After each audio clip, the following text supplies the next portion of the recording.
Hamas, of course, rejected this because this is not a negotiation. It is a declaration of intent to continue the mass extermination and expulsion campaign. In response, Hamas showed a willingness to agree to Israeli troop withdrawal and redeployment maps that would still allow significant Israeli-imposed buffer zones encircling Gaza.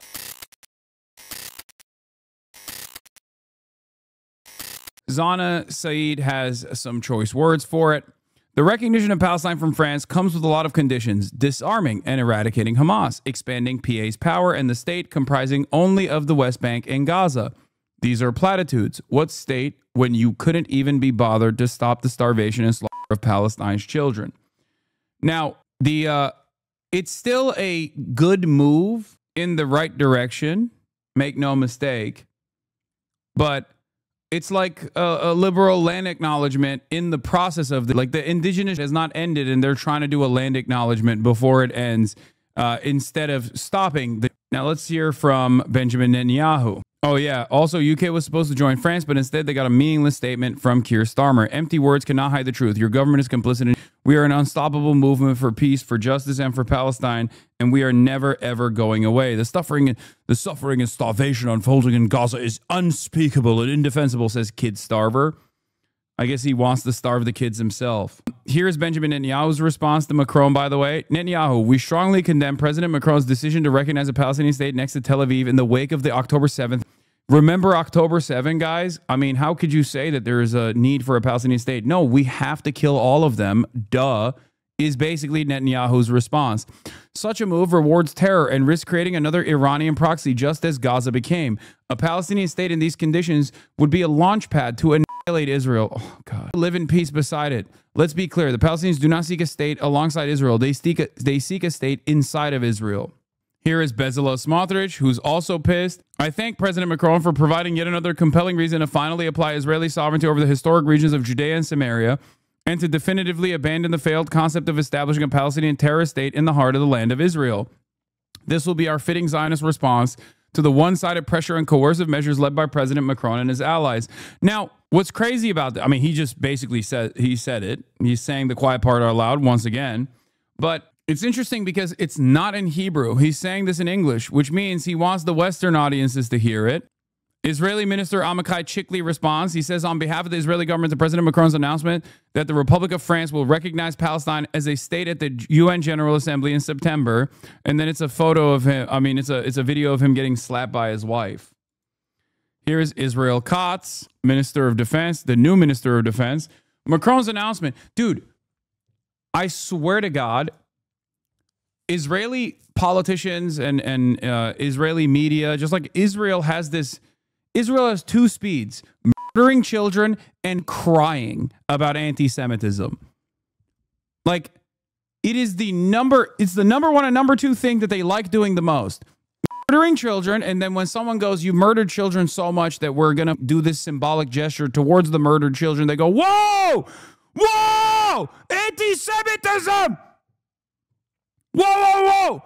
The entitlement is so insane to me. The entitlement, the arrogance. How does no one, how can you look at this and just not go, what the are you saying? Macron's announcement of his intention to recognize a Palestinian state is a disgrace and a surrender to terrorism, granting a reward and encouragement to the and peace of Hamas, who carried out the most horrific of the Jewish people since the Holocaust. Instead of standing with Israel in this time of trial, the French president is acting to weaken it. We will not allow the establishment of a Palestinian entity that would harm our security, endanger our existence, and undermine our historical land historical right to the land of Israel. We are all united to prevent this grave danger. Here is Amir Ohana, Speaker of the Knesset. Macron just awarded Hamas a prize for committing the October 7th. This shameful act is nothing less than a betrayal by one of the so-called leaders of the free world. It sends a chilling message. Terrorism pays off. Macron will be remembered as a collaborator with evil on the wrong side of history. I'm ashamed to have met this man. I love France. It deserves more courageous leadership. It does. France unbowed. France does deserve more courageous leadership than Macron. just not in the direction that he wants it to be. Oh, hi, Here, actually, I'm not going to do this. Let's get to Jeffrey Epstein again. We have more information on Jeffrey Epstein that I wanted to cover. Eric Adams talking about Turkey. And, of course, the peace talks falling apart. And the MAGA world reeling from the anger that they feel towards their favorite show, South Park. Yes, I did Jerome Powell already. South Park went scorched earth on Trump and is clearly trying to tank the Paramount merger. Gotta love it. He says, I think this is it, right? Holy, this is 1.276 million views. Sir.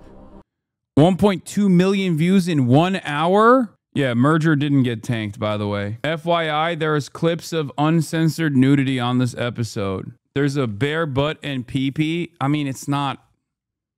I don't think that's ban-worthy. It's like not a real... it's not like a real pee-pee, no? It's art. Not animated in the AI one?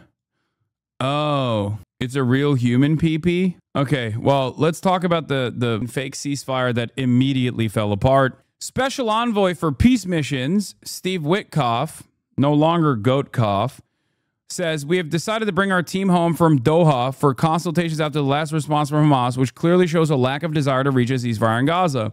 While the mediators have made a great effort, Hamas does not appear to be coordinated or acting in good faith. We will now consider alternative options to bring the hostages home and try to create a more stable environment for the people of Gaza. It is a shame that Hamas has acted in this selfish way. We are resolute in seeking an end to this conflict and a permanent peace in Gaza. Okay. Wait, hold on. And then here's what Jeremy Scales' assessment was. Israel announces plans to build a concentration camp in Gaza, says its aim is to remove Palestinians from Gaza, lies about negotiating in good faith. And when the Palestinian side takes negotiations seriously, Israel blows up the deal, and then the U.S. and Israel blame Hamas. It is the exact same pattern. For more context on what has happened with the recent round of ceasefire talks, here's my analysis.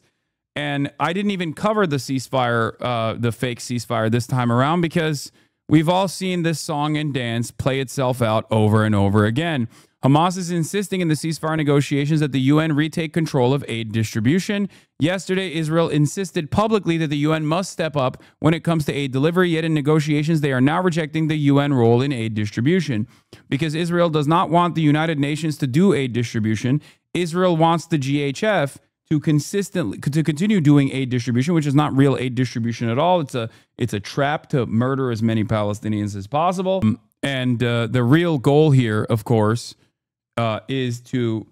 Hold on. My food is here. The real goal is to continue doing ethnic cleansing, to make Palestinian life uninhabitable on the Strip, and to eventually force them out. This is their open recognition. They have acknowledged this. They said that they are building a concentration camp in Rafah where Palestinians' entire lives will be controlled, their movement will be restricted, and the only place that they will ever allow Palestinians to go to is designated third sites that are outside of the Gaza Strip. They are setting up a concentration camp in Rafah. This is the Israeli plan. Do not be confused or shocked when you find out about this a couple months, maybe a year later down the line when the New York Times chooses to cover it. A few notes on the state of the Gaza ceasefire negotiations. Hamas has now submitted its response to the Israeli-crafted framework, and Netanyahu responded by announcing that he would recall his negotiating team from Doha. Israel has been pushing a narrative via leaks, mostly to Hebrew media, that Hamas is taking a hard line and obstructing the deal. This is totally false. Israel put forward a proposal to effectively occupy huge swaths of Gaza indefinitely, including building a large concentration camp in Gaza, in Rafah. Hamas, of course, rejected this because this is not a negotiation. It is a declaration of intent to continue the mass extermination and expulsion campaign. In response, Hamas showed a willingness to agree to Israeli troop withdrawal and redeployment maps that would still allow significant Israeli-imposed buffer zones encircling Gaza. On the issue of aid, Israel has demanded that its lethal aid scheme, the so-called Gaza Humanitarian Foundation, remain in Gaza, which has killed more than 1,000 Palestinians trying to obtain meager food rations from these pitiful sites. The UN used to have 400 sites. The GHF, the Gaza Humanitarian Foundation, has 4. The UN had 400 distribution sites for the 2 million population of Gaza. The GHF has 4. And they're not 4 real sites either. They're 4 different kill zones. What is this? I saw this yesterday. I don't know if you covered this, but this org, one Jewish state is insane. Openly Greater Israel org. I mean, it's just unsurprising. It's just honest. More than 10,000 Palestinians are held captive by Israel. There is also an estimated 2,000 snatched since October 7th for the explicit purpose of exchanging them for Israeli captives in Gaza. Hamas proposed a framework that would free these 2,000 Palestinian hostages, as well as hundreds of other Palestinians, including those serving life sentences, in return for Israeli soldiers held captive in Gaza. Finally, Hamas has asked for a clear guarantee from the U.S. that Israel will not resume its genocide after an initial 60-day truce, so that negotiations for a permanent end to the war and occupation can be reached. Israel has promoted a false narrative that it has been reasonable and Hamas has been obstructionist. The reality is that Netanyahu has repeatedly sabotaged deals throughout the past 22 months. And Israel unilaterally crushed the January ceasefire endorsed by both Trump and Biden and resumed the genocide and forced starvation campaign. He has boasted that he will get a side letter from Trump allowing him to resume the war regardless of any deal he signs. Yeah, there's 4 official sites. Only 3 of them are open. One of them doesn't even work. And those aid sites are only open for 10 minutes at a time, multiple times throughout the day, that amount to 20 to 30 total minutes where you can get aid. And once the 20 to 30 total minutes end, they open fire. As opposed to 400 sites where Israel is not supposed to open fire, that it's it's not occupied or utilized by the aid delivery mechanism is not used as a way to continue military goals of complete ethnic cleansing. 11-minute race for food, how 8 points in Gaza became a death traps, a visual story. Yeah. Since the GHF's implementation, food insecurity and the catastrophic famine level of food insecurity has increased dramatically. Anyway, but as Israel starves Gaza for the world to see, at least some reporters are pushing back. Let's take a look. Acknowledge, obviously, that Israel controls Gaza's borders completely, and it is limiting food to the population because Hamas has not agreed to its terms. I know this question has been asked in many different ways. I'm going to try this way. To be clear, is the U.S. government okay with Israel allowing children and adult civilians to starve so long as Hamas and the UN refuse to play by Israel's rules for aid distribution? I reject the premise of that question in terms of how that was set up. This humanitarian catastrophe lies at the feet of Hamas, who could end this conflict today by releasing the hostages and laying down their arms. Hamas. That suggests that short of Hamas doing that. Kids are dying. Doctors don't have medicine. They don't have fuel. This is something that we have dedicated. The president and the secretary have been dedicated to getting as much aid as we can into Gaza in a way where it's not being looted by Hamas. It is something that we... Short of a change by Hamas, the U.S. government will stand by. I'm going to answer this question. We have been dedicated to getting those 90 million meals into Gaza in a way where it has not been looted by Hamas. We have been dedicated to getting aid into Gaza. It is something that the secretary and the president have talked about, worked for. These discussions of getting more aid into Gaza have been part of that ceasefire we are hoping for. But again, the blame of this lies at the feet of Hamas, and that is the fact of the matter. Short of Hamas doing something, changing its behavior, the U.S. government will allow the situation to proceed as is. The U.S. government is supporting an effort to get 90 million meals into Gaza. The U.S. government is supporting an effort to get as much aid as possible to the people that need it without it being looted by Hamas. That is the actions of the U.S. government in terms of supporting that effort, and we call on others to support that effort to get as much aid as we possibly can. Of course, it will never be enough. It is something we are continually working for, to get more and more aid in what ways we can without being looted by Hamas every single day. Last question. Has President Trump seen images of the children or other civilians starving recently this week? What I can speak to is President Trump's comments before that he has said publicly about wanting to get aid into Gaza. Yes. Thank you. American Hosbert or right-wing Israelis, please be normal. Right-wing Israelis, no. Oh, Cory Walker is like a American Hosberist. This minister is considered fringe and non-representative of the median minister in Israel. However, this is extremely reckless rhetoric that makes Israel look horrible. Unfortunately, it seems some Israeli politicians just don't care. Beitar responds to that to say he's not considered fringe and unaware why Americans keep saying such untrue things. Is the finance minister and national security minister also not mainstream? It's simply untrue. They represent the will and the government of the people of Israel.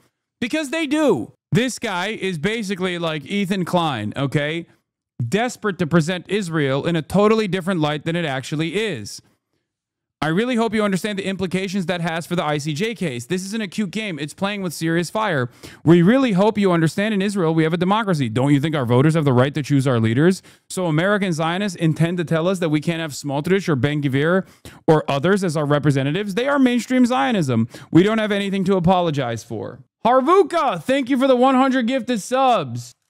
It's just funny that they're literally trying. Like the defenders of Israel in America who still have to deal with like people who are not as brain broken as like the average Israeli are having to explain that this level of unlimited bloodshed and support could potentially have repercussions for Israel. And the people in Israel are like, nah, dog, shut the fuck up. This is who we are. This is what we like. We want to keep killing children. If you say anything about it, then you're anti-Semitic. Do you think journalists would still be asking these questions if the Biden admin Harris was still in power? Yes, they did, because those are the same exact journalists who were asking those questions. And ironically enough, the Biden-Harris administration or the Biden administration's response was identical, if you noticed, to the response that's coming from the Trump administration. They literally used the same exact language, sometimes the same exact terms. There is virtually no difference between the Trump administration and the Biden administration in terms of how they're communicating. The Trump administration is even doing the whole, oh, I'm really mad. I'm really mad about the things that are happening that Bibi's doing in Gaza. No, I can't believe you hit the Catholic Church. What? And yes, the journalists are the same journalists. And yes, they have done pretty decent work in terms of the NatSec reporters are pretty solid. Some of them are friends of the show. They have tirelessly fucking tried to call both administrations to task for its crime of continuing this genocide. And ironically enough, both of the administrations and their retaliation and their response to these questions have been identical. That's why I always get mad when fucking liberals try to be like, oh, excuse me, how dare you say Kamala would do the same thing? It's like, is she dead? Is she alive right now? Why doesn't she speak out against this if she was working, if she actively was going to be different on this issue? Also, the GHF has literally started utilizing a PR firm. I forget what it's called. There's like 7 words or something is the name of the PR firm. You know who is actually the PR firm? You know who the PR firm is comprised of? The Biden administration's State Department employees, including Fat Sagar. Remember Fat Sagar? Verdant Patel? Yeah. And Sabrina Singh. Democrat PR firm, 7-letter. And it's now it's representing as a new client the GHF, the Trump administration's scheme concocted alongside. It's not the Trump administration scheme. It's a long-standing U.S. policy. It's uniparty, but you know. How did that work, guys? That's crazy. I'm so shocked. I can't believe it. I thought that there was a very big difference there.